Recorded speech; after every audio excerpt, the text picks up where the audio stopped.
Dear students, today we are going to start with a new chapter in your English textbook, The Ailing Planet, The Green Movement's Role, written by नानी फाल्कीवाला। Dear students, यहाँ आपको बता देते हैं कि इस chapter में कोई स्टोरी नहीं है। ये पूरा चैप्टर फैक्ट्स पर आधारित है और इसमें जो भी फैक्ट्स दिए गए हैं सबके सब सही हैं।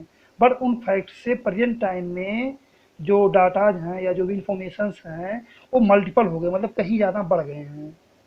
तो राइटर हमको बताता है ग्रीन पार्टी फाउंड हुई थी न्यूजीलैंड में 1972 में। अब इस पार्टी के फाउंड होने के बाद क्या हुआ, लोग जो प्रोस्पेक्टिव थे उसमें काफ़ी चेंजेज आ गया। अब लोगों जो प्रोस्पेक्टिव था वो मैकेनिस्टिक से इकोलॉजिकल व्यू में कन्वर्ट हो गया। अब ये शिफ्ट जो था इतना रिवोल्यूशनरी था जैसे कि कोपरनिकस की थियरी थी। अब कोपरनिकस की थियरी क्या थी?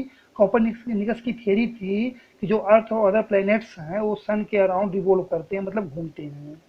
ऐसे लोगों में ये भी अवेयरनेस आए कि अर्थ जो है एक लिविंग ऑर्गेनिज्म है और हम सभी इसके पार्ट्स हैं और हमें अपने अर्थ को प्रोटेक्ट करना चाहिए, इसको बचा के रखना चाहिए।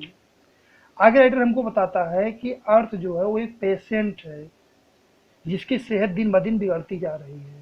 क्यों बिगड़ती जा रही है? Due to human impact on natural resources, क्योंकि इंसान जो है जो भी नेचुरल रिसोर्सेज हैं उनको प्रभावित कर रहा है, उसके एक्टिविटी से उनका नुकसान हो रहा है। और क्योंकि सारे नुकसान इंसान ही कर रहा है तो इसलिए इंसान की जिम्मेदारी होती है कि इस अर्थ को प्रोटेक्ट करे वो। और अर्थ को प्रोटेक्ट करने का सबसे बेहतर तरीका है वो है सस्टेनेबल डेवलपमेंट। अभी सस्टेनेबल डेवलपमेंट क्या होता है? Development that meets the needs of the present without compromising the ability of future generations to meet their needs. Sustainable development का मतलब होता है कि हम अपने वर्तमान ज़रूरतों को इस तरह से पूरा करें कि जो आने वाली पूरी पीढ़ियां हैं उनको अपनी ज़रूरतों को पूरा करने के लिए कंप्रोमाइज़ ना करना पड़े। मतलब ऐसा ना करें कि हम आज ही हम सारा नेचुरल रिसोर्सेज को मतलब यूज कर लें और आने वाली पीढ़ियों को कुछ मिले ही ना। यही एक तरीका है ह्यूमन सर्वाइवल और प्रॉस्पर्टी का फ्यूचर वाली पीढ़ियों के लिए। अब राइटर हमको एक जू के बारे में बताता है जो लुसाका जाम्बिया में है। तो वहाँ पर क्या है कि एक केज है, उस केज के बाहर एक नोटिस बोर्ड लगा हुआ है और उस बोर्ड में लिखा हुआ वर्ल्ड्स मोस्ट डेंजरस एनिमल, मतलब संसार का सबसे खतरनाक जानवर। जब टूरिस्ट वहाँ जाते हैं उस केज में जब देखते हैं तो वहाँ कोई भी एनिमल नहीं है, बल्कि वहाँ पे एक मिरर लगा हुआ है, एक शीशा लगा हुआ है। तो उसमें होता क्या है कि लोग अपना खुद का चेहरा देखते हैं।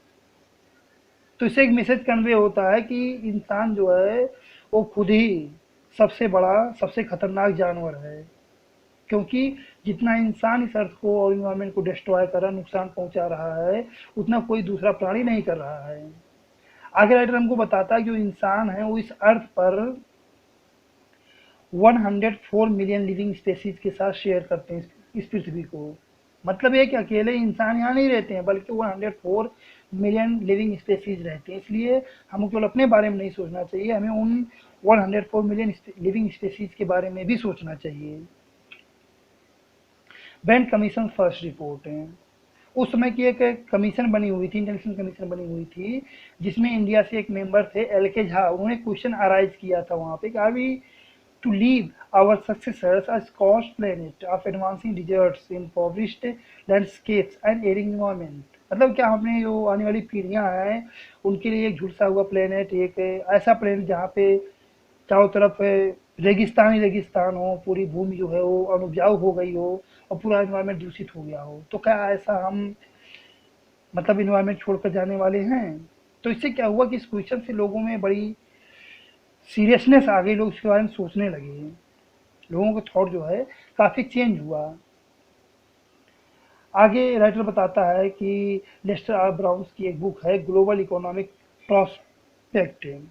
अब उसमें राइटर बताता है 4 प्रिंसिपल बायोलॉजिकल सिस्टम्स के बारे में कि फिशरीज, फॉरेस्ट, ग्रासलैंड्स, क्रॉपलैंड्स, ये चारों मिल करके हमारा पूरा इकोनॉमिक सिस्टम बनाते हैं और यही हमारे लिए फूड और रॉ मटेरियल्स को सप्लाई करते हैं या देते हैं। लेकिन हो क्या रहा है कि जो फिशरीज हैं वो कोलैप्स हो रही हैं। क्यों? क्योंकि लोग ओवर फिशिंग कर रहे हैं। जो हमारे फॉरेस्ट हैं वो डिसअपियर हो रहे हैं, लोग अपनी ज़रूरतों के लिए जंगलों काट रहे हैं। जो ग्रास लैंड्स हैं वो बंजर वेस्ट लैंड में कन्वर्ट हो रहे हैं। मतलब चारों तरह से बर्बादी ही हो रही है। आगे राइटर हमको बताता है कि जो पॉट में, जो बर्तन में खाना पक रहा है, उससे कहीं ज़्यादा कीमती उसके नीचे जलने वाला वो फायरवुड है। वर्ल्ड बैंक हमको बताता है कि अगर हमें जो भी फ्यूल डिमांड या जो वुड का डिमांड है, अगर हमें उसको पूरा करना है तो उसके लिए क्या है होगा कि हमें 5 टाइम्स ज़्यादा फॉरेस्ट या प्लांट्स लगाने होंगे। जेम्स स्मिथ है, जो प्रेसिडेंट हैं वर्ल्ड रिसोर्स इंस्टीट्यूट के, उन्होंने कहा था कि we are saying that we are losing the forest at an acre a second, but it is much closer to an acre and half to a second. उन्होंने कहा कि हम ये सोच रहे थे कि हम हर सेकेंड में 1 एकड़ भूमि को या 1 एकड़ जंगल को खो रहे हैं, लेकिन हकीकत तो ये है कि हम 1 सेकेंड में 1.5 एकड़ के आसपास जमीन या जंगल को खो रहे हैं। अब मैटर इतना सीरियस है तो गवर्नमेंट भी इसमें कुछ ना कुछ तो करती ही होगी।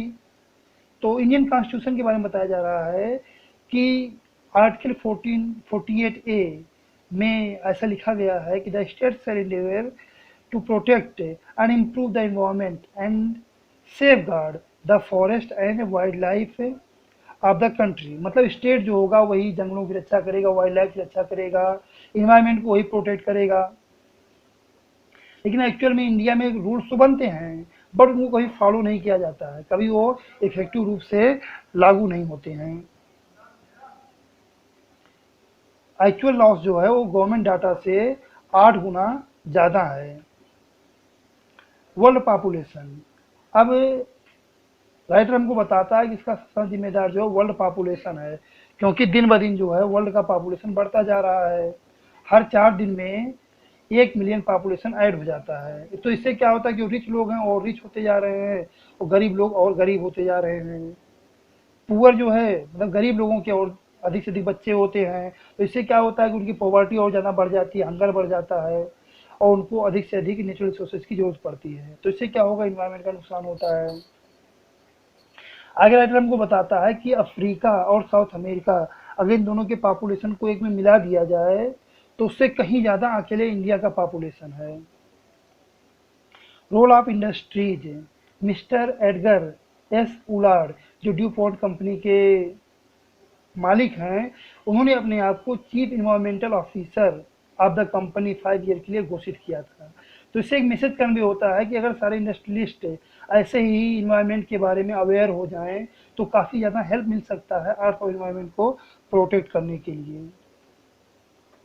Statement of Margaret Thatcher, England के जो फॉर्मर पीएम थे मार्गरेट थैचर, उन्होंने एक स्टेटमेंट दिया था कि no generation has a freehold on this earth, we have not inherited this earth from our forefathers, we have borrowed it from our children. मतलब ये है कि इस अर्थ पे हमारा कोई फ्री होल्ड नहीं है, ऐसा नहीं कि हम ऐसे ही फ्री में अर्थ पे रह रहे हैं, और ऐसा भी नहीं कि अपने पूर्वजों से हमको ये विरासत में मिली है, बल्कि इसको हमने अपने बच्चों से उधार लिया हुआ है।